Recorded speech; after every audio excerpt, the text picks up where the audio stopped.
Hello and welcome to the Eurobox presented by me, Leny Ruban. Today I'm joined by Mikhail Shklover, Hi, hello. Good to be here. Got a lot of shows in the past together, Expression, but something new today and looking forward to it.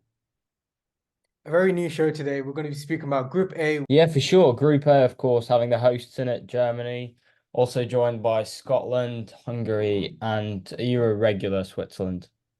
So we're going to start off by talking about Germany. Germany going in with a very strong squad. You've actually put them down to win the whole tournament originally, but you've changed up a few times. But how do you feel Germany will do in this tournament?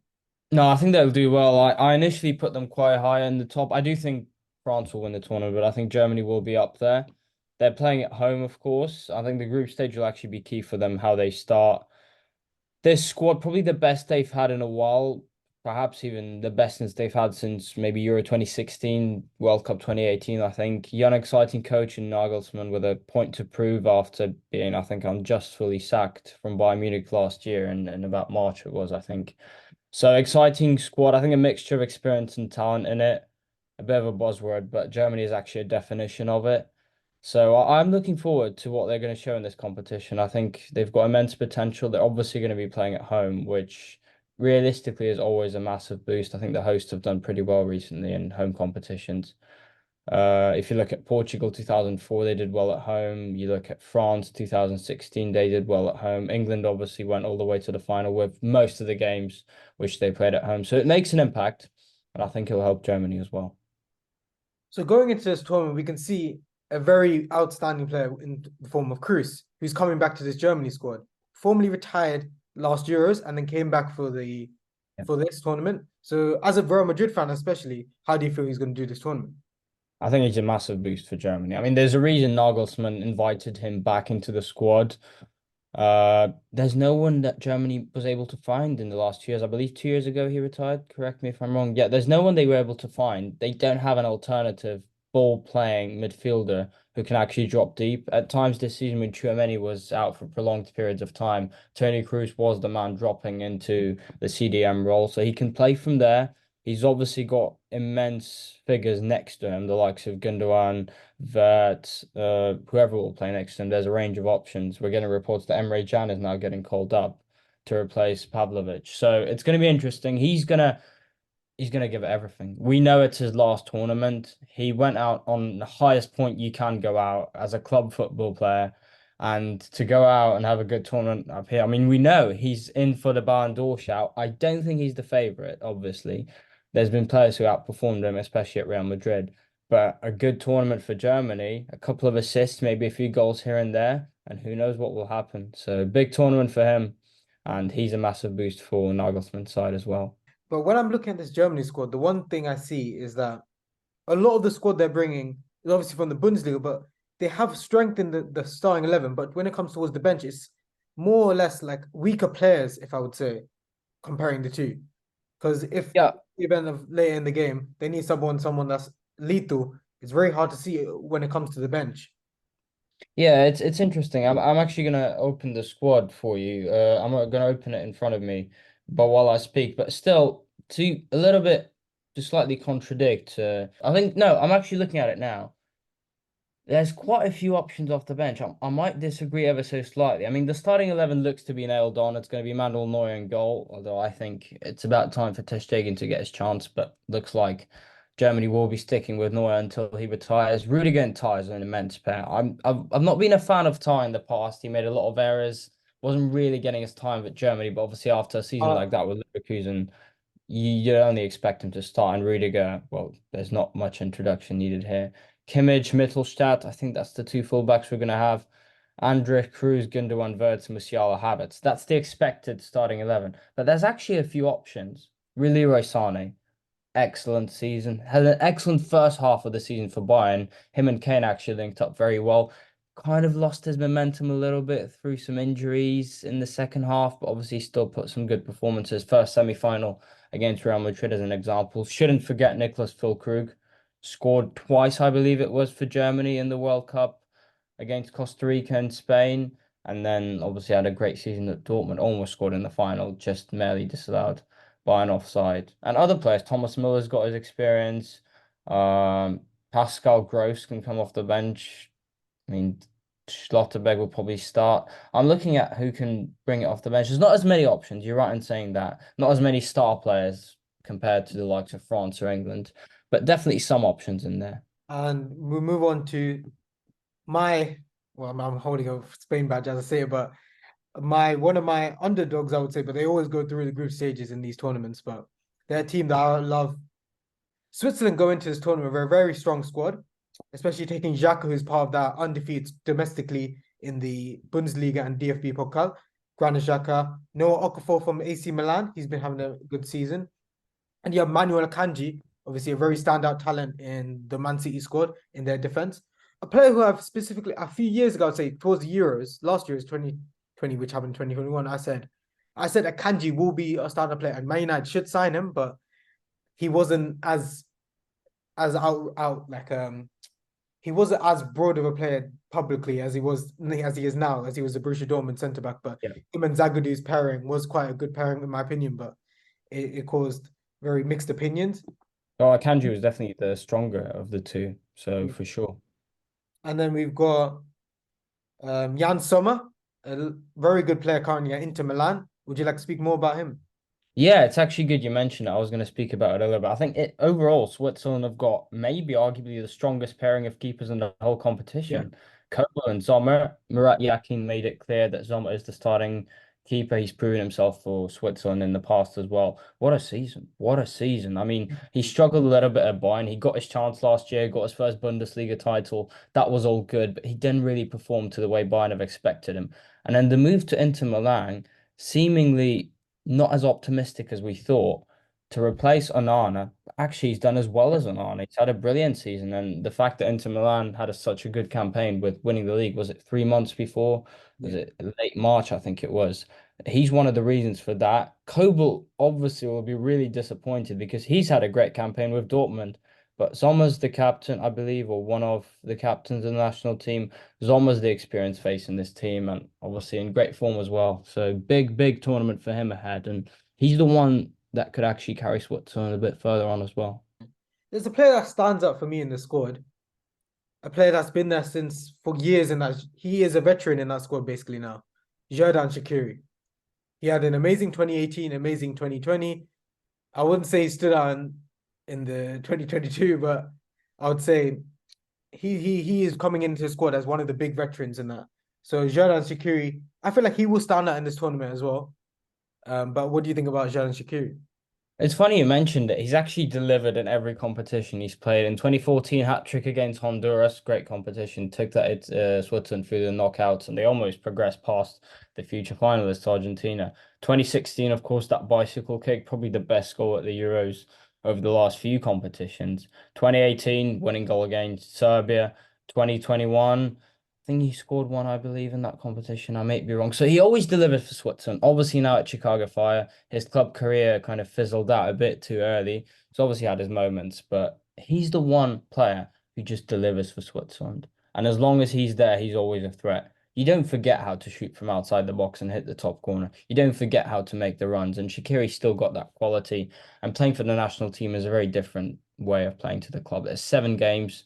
The max is 7. It's obviously less for if you go out earlier. So I think he delivers.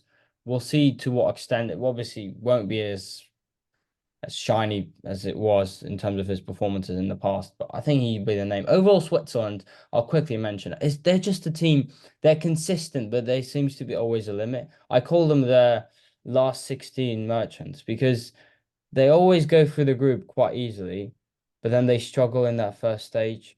It's always very tight as well. 2014, I already mentioned, 116th minute they concede from Argentina. 2016, go out on penalties. World Cup 2018, a deflected goal from Sweden that takes them out. 2021 was, of course, that tournament, probably the best comeback of that Euros against France, and then losing on penalties to Spain. Could have been in the semi-final. And then 2022, and of course, that's a tournament to forget for them, and a game against Portugal. So they're always in and about. They just always seem like a team that would go through the group stage, but whether they'll go further, it's a great team on paper, but is it as strong as the team that used to be? We'll have to wait and see.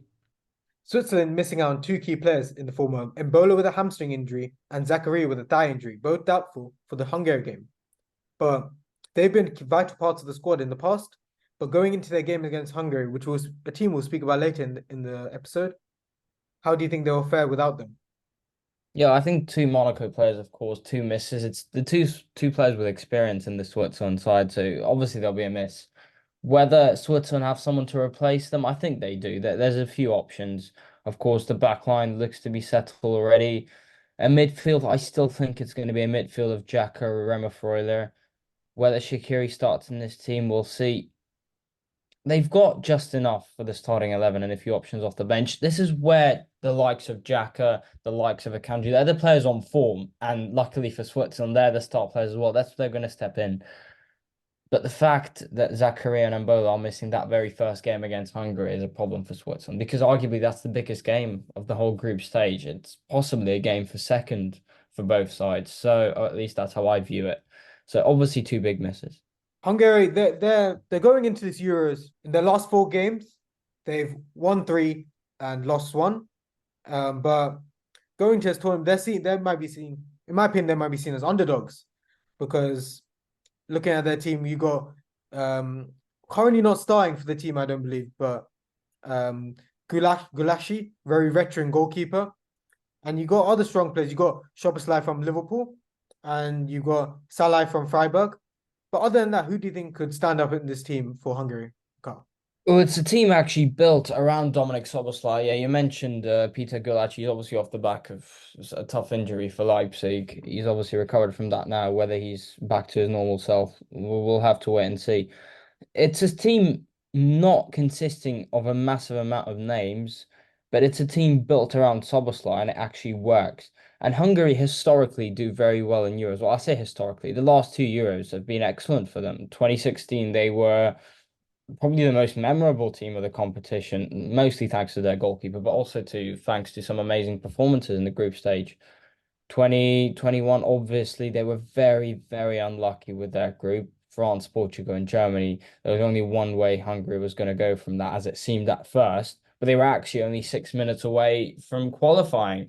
A Goretzka late equalizer broke the hearts of them. And they were playing in Dusseldorf as well against Germany. Brilliant competition. So, so unfortunate. The first game against Portugal cost them qualification. So they're a team that can spring some surprises. They're a team that had an immense qualifying campaign. They didn't lose a single time, I believe. Out qualified Serbia and the rest of the teams in that group. Brilliant qualifying campaign. The team on form, something Switzerland could not show. Switzerland only had 4 wins out of 10 in their qualifying run to this tournament. So Hungary, they'll be built around Szoboszlai. They'll be focusing on quick transition, trying to make the most of set pieces as they usually do in competitions. And Szoboszlai, well, he's the man on form. He's had a good season with Liverpool. Maybe not that standout player in Liverpool midfield, but when McAllister's next to you, it's always hard to impress that much. But he can deliver. Excellent set piece taker in Szoboszlai, excellent penalty taker in Szoboszlai. So he offers a lot.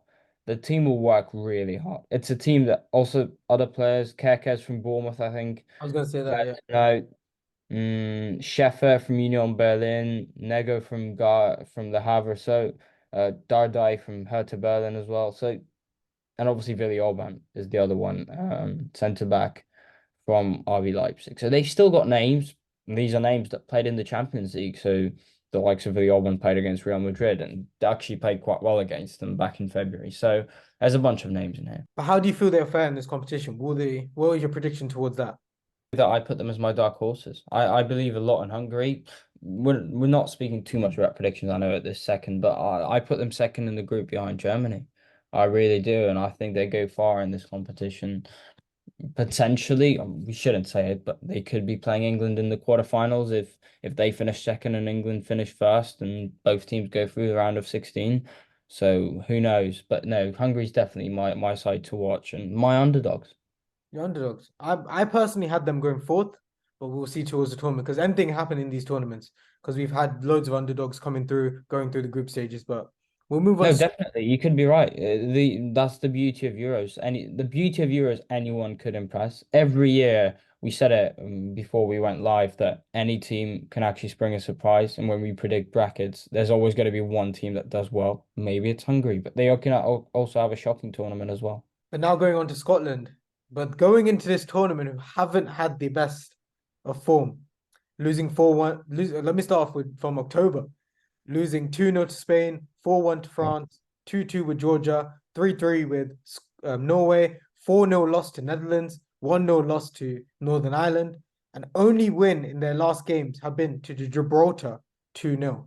And they've also recently drew 2-2 to Finland. So going into this tournament, I feel like to me that their squad is filled with very in the British scene, they are very known players. John McGinn, Scott McTominay, Billy Gilmore, Che Adams.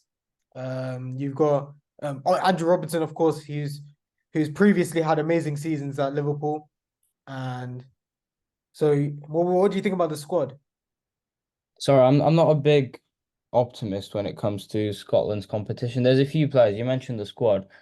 When we talked about Hungary and Switzerland, we talked about as players on form, players coming into this competition, having gained some momentum through the season and having impressed in the past campaign, 23-24. Scotland can't show for that.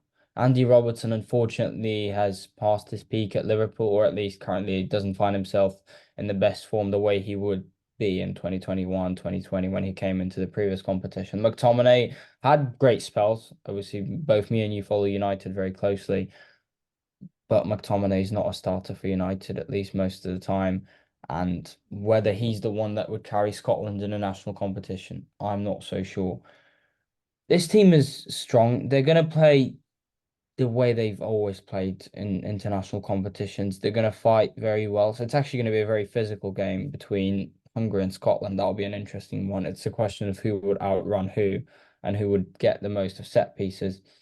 But for Scotland, I fear it could be a similar story to Euro 2021. Yeah.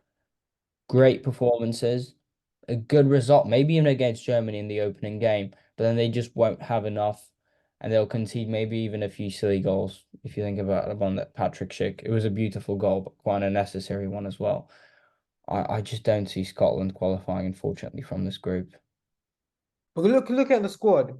A key asset they're missing, who he hasn't had the best of seasons, but in the past, Scotland have used him, is Lyndon Dykes. Yeah, Lyndon Dykes plays for QPR. A good friend of ours, Niall Amara, is a QPR fan, but he would say himself, Lyndon Dykes has not had the best of seasons to help himself into the squad. But they're bringing in Che Adams. Um, they're also bringing in Christie from Bournemouth, and but they're missing this like they're missing a lack of attacking threat, which other teams have brought it forward. yeah, exactly. You just look at Will Che Adams, Will Christie. Are these the players that are gonna find their way past Antonio Rudiger and Jonathan Tah, or even past Willie Orban, or even past Manuel Akanji? If you look at each team have got quality centre backs. Are these the players that are gonna go find a way past them? I'm not so sure. I'm really not so sure. These are names with experience, Premier League experience. I think all of them are either approaching 30 or over 30 years of age, but they haven't had great numbers this season, neither of them. And will they deliver? I'm just not so sure, Lenny. Yes, I agree with that. And especially looking at their defense. The defense has partial strengths with Tierney, Robertson, and Hendry. But other than that, you're looking at a defense that could be easily attacked with. You imagine like Sane coming on in the wing, and they could easily just be. It's too hard. Sorry. Exactly.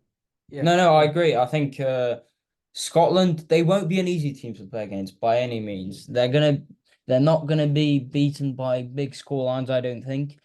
But as I said before, I just don't think they'll have enough. That quality, that extra bit of quality that all the other three teams in the group have. And if you stand out players, I don't think Scotland offers that at the moment.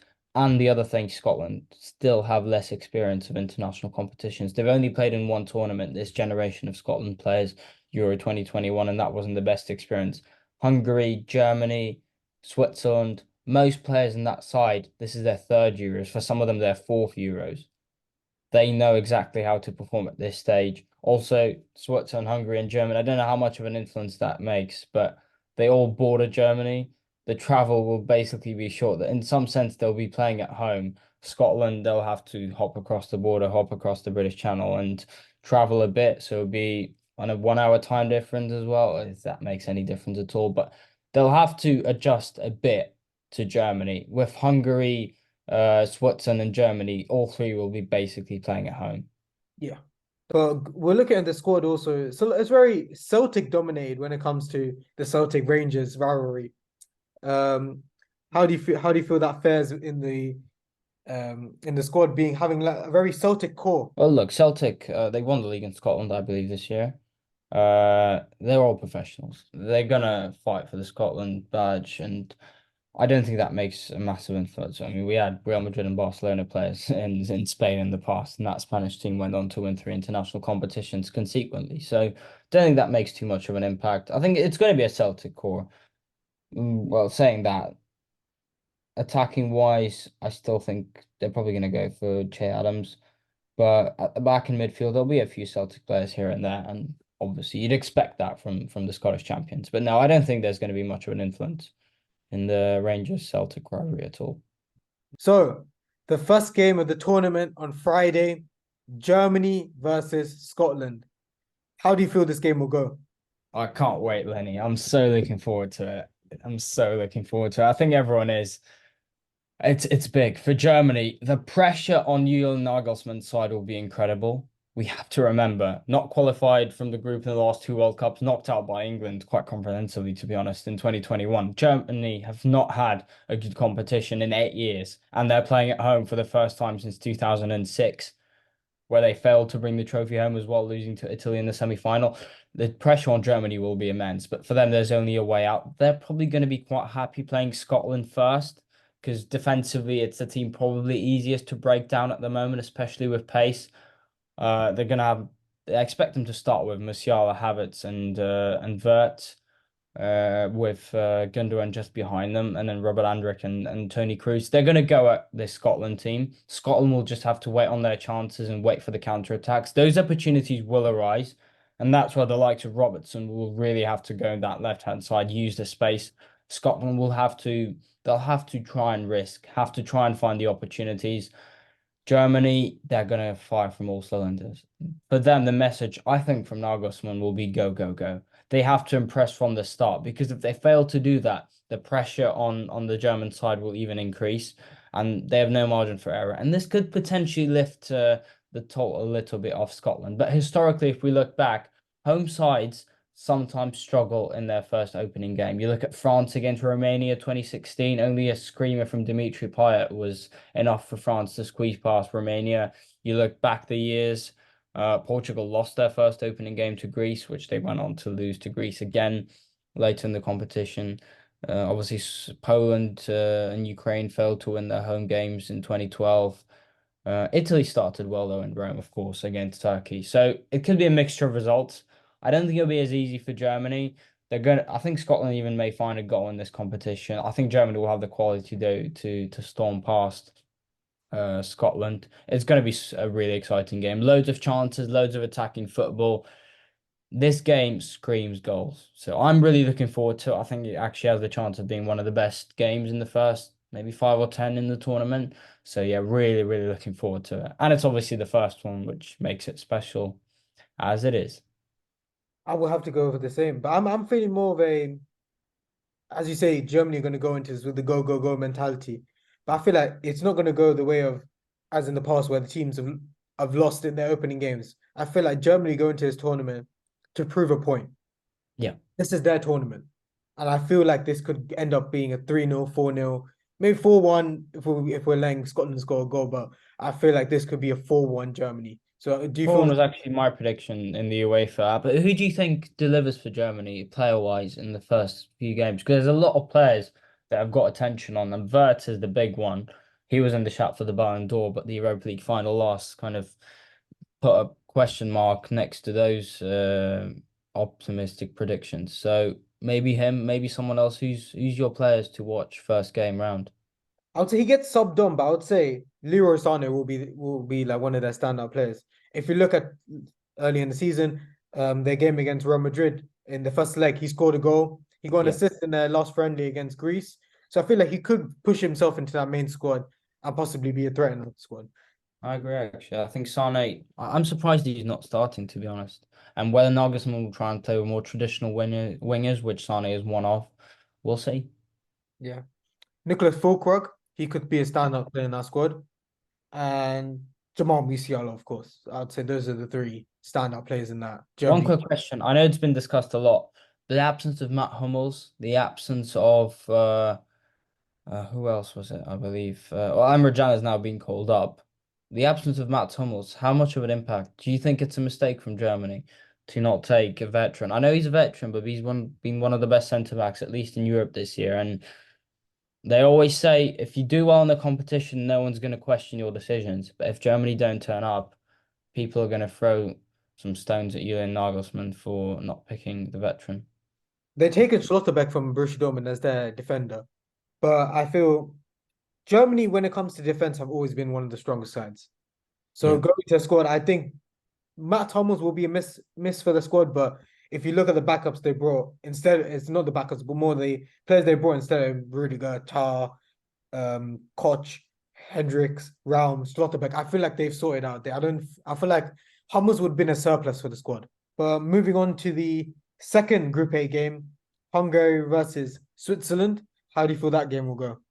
Another interesting one, obviously, with my predictions about Hungary, I could have slightly foreshadowed what I'm about to say, but I think Hungary go on top in this game. It's going to be tight. Might actually end up in a draw.